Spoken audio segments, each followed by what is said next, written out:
క్రీస్తునందు ప్రియమైన సజీవ వాహిని శ్రోతలందరికీ మన ప్రభువును రక్షకుడైన యేసు క్రీస్తు నామంలో మరొకసారి వందనాలు తెలియజేస్తా ఉన్నాను. నిష్కళంకమైనటువంటి భక్తి అనే అంశాన్ని ఈరోజు మనం ధ్యానించుకుందాం.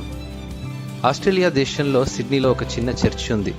ఆ సంఘ సభ్యురాలు కెజియా నర్సుగా పనిచేస్తూ దేవునికి నమ్మకంగా జీవిస్తూ ఉండేది. అనుకోకుండా ఒకరోజు అదే సంఘంలో విశ్వాసి అయిన ఒక సహోదరికి తెలియని ఒక వ్యాధి కలిగిందని గుర్తించింది కెజియా. నరాలను కండరాలను బిగపట్టేసే ఆ వ్యాధి చివరకు ఆ సహోదరిని పక్షవాయు కూడా గురిచేసింది.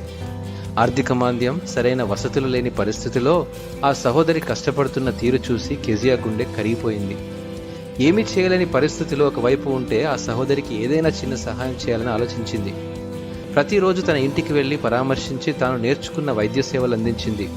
కొన్ని దినములు గడుస్తూ ఉండగా కెజియాకు వేరే ప్రాంతానికి బదిలీ అవడంతో ఆ ప్రాంతం నుండి వెళ్లిపోవలసి వస్తే తన సేవను మధ్యలోనే వదిలిపెట్టక తోటి సంఘంలోని యవనస్తులను ప్రోత్సహించి ఎలా సహాయపడాలో నేర్పించింది.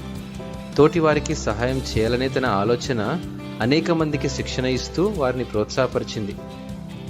మన చుట్టూ ఉండేవారు మన సహోదరులు సహోదరులని యోహాను బోధిస్తూ దేవుని ప్రేమించువాడు తన సహోదరుని కూడా ప్రేమింపవలెను అని యోహానుకు రాసినటువంటి మొదటి పత్రిక 4వ అధ్యాయం 21వ వచనంలో అంటున్నాడు. ఇటువంటి ప్రేమకు కెజియా ఉదాహరణగా ఉంది. కెజియా అనగా పరిమళ వాసన. తన పేరుకు తగినట్టుగా తన చుట్టూ ఉన్నవారికి సహాయం చేస్తూ ప్రేమ పరిమళాలను వెదజల్లింది. ప్రస్తుత దినములలో ఎన్నో సమస్యలతో, ఎంతో కష్టంతో, బాధల్లో, ఇబ్బందుల్లో మన చుట్టూ ఉండేవారు లేదా మన సంఘంలోనే ఎందరో ఉన్నారు. 100 మందికి మనం సహాయం చేయాలనే ఉద్దేశం కాదు, కానీ కనీసం ఒక్కరికైనా సహాయం చేయగలిగితే క్రీస్తు ప్రేమలో పాలు పొందిన వారం అవుతాము. నాకు సంబంధం లేదు అనుకోకుండా ఇబ్బందులలో ఉన్నవారి కొరకు ప్రార్థన చేసి వీలైతే వారిని దర్శించి వారికి మనం చేయగలిగినంత సహాయం చేయడం క్రైస్తవ విశ్వాసంలో అత్యున్నతమైనది.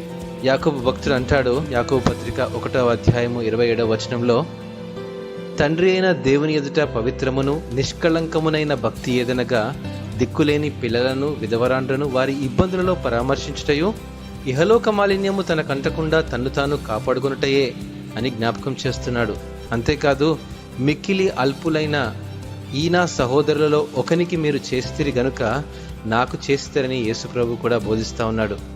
ఈ సంగతులను జ్ఞాపకం చేసుకొని ఇతరులకు సహాయం చేయాలనే మంచి మనస్సు ప్రభు మనందరికీ దయచేయను గాక. ఆమేన్.